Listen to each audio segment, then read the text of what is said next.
my lovely student, this is Mansi. Welcome back to the channel. Now we are going to continue with our notes. So अब हम discuss करने वाले हैं structure of atom. Basically एक जो atom होता है उसका क्या स्ट्रक्चर है, किस तरीके से होता है. तो जब भी हम स्ट्रक्चर की बात करते हैं सो इस तरीके से हमें एटम का स्ट्रक्चर दिखता है कि बीच में एक न्यूक्लियस है और इस न्यूक्लियस में पॉजिटिवली चार्ज प्रोटॉन्स है एंड ये वाले जो बिना चार्ज के न्यूट्रॉन्स है एंड जो हमारे इलेक्ट्रॉन्स हैं वो इसके आसपास इस तरीके से रिवॉल्व करते हैं. ठीक है, ये हमें हमेशा एटम का स्ट्रक्चर यही दिखता है.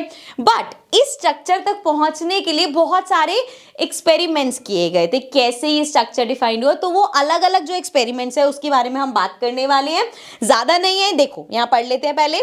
From the knowledge of existence of subatomic particles like electrons, protons and neutrons in an atom, various atomic models were proposed by different scientists. तो अब अलग अलग साइंटिस्ट ने, जब ये फाइनल हो गया कि हाँ भाई चार्जेस हैं, इलेक्ट्रॉन्स हैं, प्रोटॉन्स हैं, न्यूट्रॉन्स हैं, तो अलग अलग जो हमारे साइंटिस्ट हैं उन्होंने आके अपने एटॉमिक मॉडल्स रखे कि एक एटम का स्ट्रक्चर इस तरीके से होता है या इस तरीके से होता है, इस तरीके से होता है. तो उसमें से 3 फेमस जो हम यहाँ पे पढ़ने वाले हैं. First is Thomson model of atom. Thomson ने क्या मॉडल ऑफ एटम दिया था. Then Rutherford model of atom, this is important one, इसी को ज्यादा डेप्थ में पढ़ने वाले हैं हम, बाकी तो सिंपल है. लास्ट है Bohr's model of atoms and also pardon me अगर मैं इनके नेम गलत ले रही हूँ, मेन हमें चीज समझने से मतलब है ना. चलो सो पहले समझते हैं थॉमसन मॉडल ऑफ एटम. ठीक है, सिंपल है ये. सो इसमें स्टार्ट करते हैं. थॉमसन मॉडल ऑफ एटम, जब हम इसके मतलब इसने जो स्ट्रक्चर प्रेजेंट किया उसकी बात करते हैं. So according to J Thomson, the structure of an atom can be compare to watermelon. अब आप यहाँ पे मैं वाटरमेलन बोल रही हूँ, बहुत जगह पे आपको इसकी जगह क्रिसमस पुडिंग भी मिलेगा. सो दोनों मैं भी समझा दूंगी. ठीक है, अब कुछ लोग इसको पुडिंग मॉडल भी बोलते हैं, क्रिसमस पुडिंग मॉडल भी बोलते हैं, कुछ लोग इसको वाटरमेलन मॉडल भी बोलते हैं. सो क्यों बोलते हैं वो हम आगे पढ़ लेते हैं. सो इट इज, दोबारा से पढ़ देती हूँ. The structure of an atom can be compare to watermelon where electrons are present inside a positive sphere.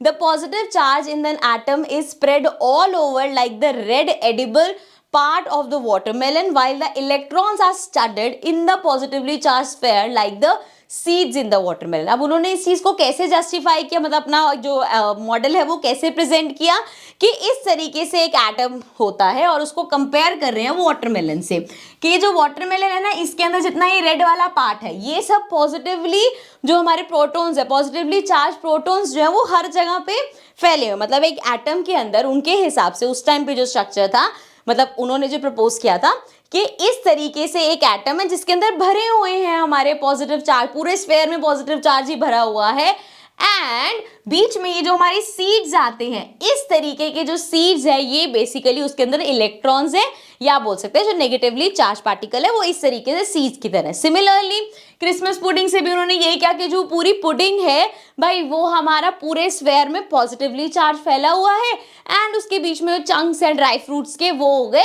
हमारे नेगेटिव चार्जेस या इलेक्ट्रॉन्स. तो इस तरीके से उन्होंने कहा कि एटम फाइनली इस तरीके से उसका कॉम्पोजिशन होता है, हर जगह प्लस प्लस प्लस प्लस और बीच में कहीं कहीं ये इलेक्ट्रॉन्स प्रेजेंट होते हैं. ठीक है, ये उन्होंने सजेस्ट किया था, जो कि ऑब्वियसली हमें पता है नहीं सही, बट उस टाइम पे ये मॉडल काफ़ी फेमस हुआ था कि हाँ एटम यही होता है, जो उन्होंने जाके नाम से कर दिया ना वाटरमेलन, जो क्या बोलते हैं वाटरमेलन मॉडल. इसी तरीके से हो गया था कि थॉमसन का मॉडल ऑफ एटम यही है यही है यही है, जब तक अगले हमारे साइंटिस्ट नहीं आते कि रुको रुको कुछ गलत हो रहा है, इस तरीके से नहीं है. सो अब उन्होंने आगे क्या बोला था और उन्होंने क्या अपना मॉडल दिया वो हम डिस्कस करेंगे नेक्स्ट सेशन में, because I want that to be a full fledge session, क्योंकि उसमें बड़ी सारी चीजें हैं तो उसको ब्रेक नहीं करना था मेरे को. So will keep that in the next session. I will see you all in the next video. Till then take care and bye bye.